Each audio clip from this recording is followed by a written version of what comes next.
I want to real quickly start the video off by saying I don't usually make this type of content. The content I usually make is funny moments on gaming related videos. Sometimes I also do reviews, and those reviews are usually things that I like and want to talk about. And I don't usually talk about negative things on the channel. So you can tell now by the existence of this video that this game was the tipping point for me. Yeah, I'm gonna be honest, I am very disappointed with this game. I'm not even gonna sugarcoat it. I am very disappointed. The entire lead up to this game's release has just made me sad. I can't explain it. And you know, it's mostly Sword and Shield's fault. That game in general has made me a lot more critical when it comes to Pokemon, and that game is a mess in and itself that I will not talk about here. Even if that game never existed, the amount of crap in this remake is astronomical that I feel like I need to talk about it, because I've only been ranting on Twitter, and I feel like I need to put my thoughts in a video format and have everybody dislike this video and get mad at me. But you know, hey, I'm cool with that. I feel like I need to talk about this because I need to get it off my head. So what better place to start than the first trailer? The first trailer released on February 26th of 2021, and you know, everybody was excited. Everybody was excited to see the Nintendo DS, and everybody knew what was to follow, and that would be the Gen 4 remakes.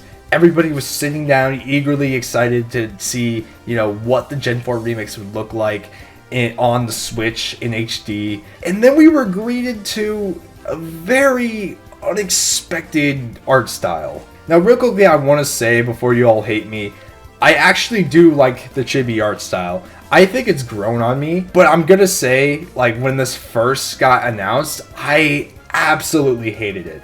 Like, I don't even know what else to say about it, really. The game just looked really bad, and just overall, it was like a really terrible first impression, and made me just really worried in terms of the future of this game's release. And then we get to the second trailer, or the wait to the second trailer. Yeah, there was radio silence in between the first and second trailer, which made a lot of people worry. Yeah, believe it or not, there was literally nothing for, you know, the past couple months in between the first and second trailer, and it was a little worrying. It made us think that there wasn't going to be like any new content to talk about, and it truly was going to be a faithful remake. Which, granted, that is what they said it was going to be, but, you know, a lot of us, including me, was hoping that, like, you know, Dialga and Palkia were going to get, like, new forms or something, or, like, just something cool was going to get announced, and, you know, while that didn't happen, it was still worrying that, like, literally they had nothing to share about the games. When, you know, past Pokemon games, they would always share a ton of stuff. But disregarding the radio silence, we did get the second trailer, and it looked good. I will admit, it did look better. And in terms of like the chibi style, like, I started growing onto it. I think it looks great. And if I'm being honest, that's not even the worst of BDSP's problems. And I think I would have preferred a different art style when it came to the Gen 4 remakes. But in terms of like the art style, I've grown to it. I think it's fine. And again, it's not the biggest issue anymore compared to, you know, what else we're about to talk about. But it was definitely, you know, it definitely got improved, and I was okay with that. I believe there was also a third trailer before the data mine came out, but I don't think there was anything really new announced that we didn't already know of. And, you know, from what I remember, the third trailer mainly just kind of reconfirmed that, again, it was going to be a faithful remake. And yeah, that would then lead to the data mine. So in the data mine, we found that there were missing music, there was no opening intro, lack of any new content outside of the new legendaries, and, you know, quick spoiler warning, you can skip to this timestamp if you want, how they absolutely massacred Giratina. Now, it's cool that they included him in the game, and they allowed you to get his origin form. I can't imagine telling a Gen 4 fan, hey, you know, what do you think the distortion world's gonna look like, you know, in a future Pokemon game? And they think it's gonna look like the most grand, beautiful thing ever, only for it to be a single hallway where you put in a game cartridge just to fight a shadow origin form of Giratina. I don't. Like, I've heard so many of my friends talking about just how memorable the distortion world is.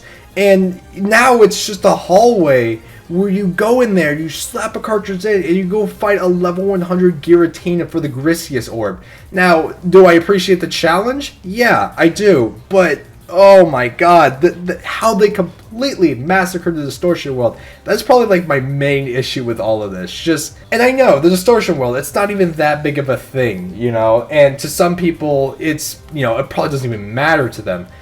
But that was one of the highlights of Pokemon Platinum that just made the Sinnoh games just so awesome and just like changed the way how, you know, you viewed Pokemon. Only for the distortion world to just straight up become a background that you just look at. And I don't know. I'm a Gen 5 stan, so I'm not completely destroyed by all this, but I know some people who are just completely just laughing so hard about how they just did not try at all. Now, in the data mine, there was also confirmed that there was going to be a day one patch that would hopefully rectify most of these issues. And I get it. A lot of game companies do day one patches. That's kind of just how, you know, how it is. But oh man, why do people rely on day one patches? Why do game companies rely on that day one patch? Why can't you just do it right the first time? Now, for most people, you're going to play the game and, you know, you're not even going to know the day one patch is there because it'll probably automatically be installed. But imagine someone without a Wi-Fi connection who buys the game physically.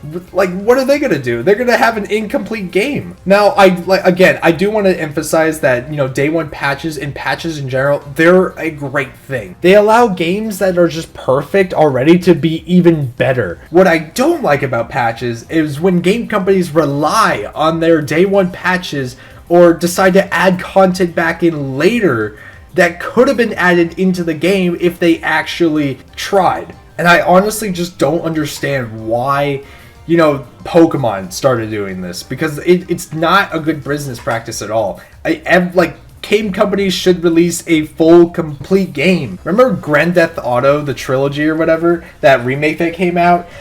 It was terrible. It was completely terrible. Now, am I saying, you know, this remake is as bad as that? No. Far from it, because at least this remake is playable. But I'm comparing the two because they're both incomplete games that rely on that day one patch, which I don't understand. Why could you just not put it in the base game or delay it, you know? I get that Pokemon's tied to the TCG and anime and all that, but... And I want to real quickly just, you know, run back to this again real fast.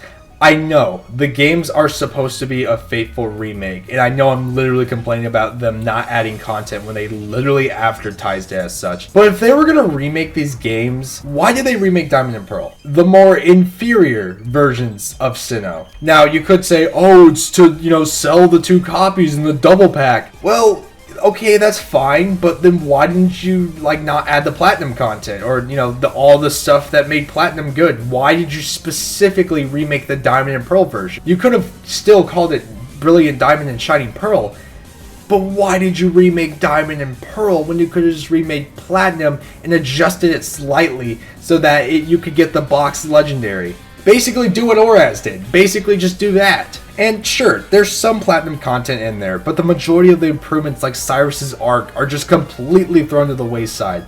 And there's a really good video that explains why this is a bad thing that I will leave in the top right corner of this video that gives more insight as to why, you know, all the Platinum content is so important in terms of making Sinnoh a really good Pokemon game. Another excuse that I'm pretty sure a lot of people would like to bring up is, oh, it's a different company, you know, why does it matter? You know, it's their first time making a Pokemon game. Okay, but, you know, when it comes to, like, literally anything, the game company or person, whoever hires the other game company to publish the game, they still hired them. They approved for the game to launch under their name. They gave the company the okay. So while I'm not ragging entirely on Game Freak, I'm still ragging on them for, you know, releasing this mess of a remake. And no offense to Oka, because I'm pretty sure they're probably, you know, they probably made some good games in the past that I just have no idea about. But in terms of just this remake, that, like, more could have been done. So much more could have been done, and I don't know how fans of this game fans of Sinnoh, I should specify, can justify this remake at all, and I just don't get it. Now, I've been complaining a lot, and I should probably, you know, put my hand in the ring and say what I would have preferred in a Sinnoh remake. What I would have preferred? Oraz. Just do Oraz, but keep the Platinum content. Because one of the main issues of Oraz was it kind of, you know, disregarded most of the Emerald content and kind of focus more on Ruby and Sapphire. I think if they really wanted to make the ultimate Pokemon remake, the best way to go is to just remake the base games, but make sure that including the sister game content was the priority. Because like I said earlier, I don't get why you would ever remake an inferior version of your own game. If there is a better version, why not remake the better version? It just really doesn't make any sense to me. With that, that is all I really have to say when it comes to Pokemon. I've pretty much rambled and my thoughts were all over the place. I didn't have a complete script, so I apologize if I wasn't like straightforward with what I was trying to say and I didn't get my point across. If you want to talk about this more, the comments are open. Feel free to talk in there and say your opinion on all this. I just needed to get this out because A, I'm going to be gone next week because it's Thanksgiving break, and B, I still wanted to make a BDSP video in some form because, I have a Pokemon as my mascot, so it would have been a good idea to actually, talk about these games in some form or capacity. And yeah, that will be all. Hope you guys have a good day, and see ya.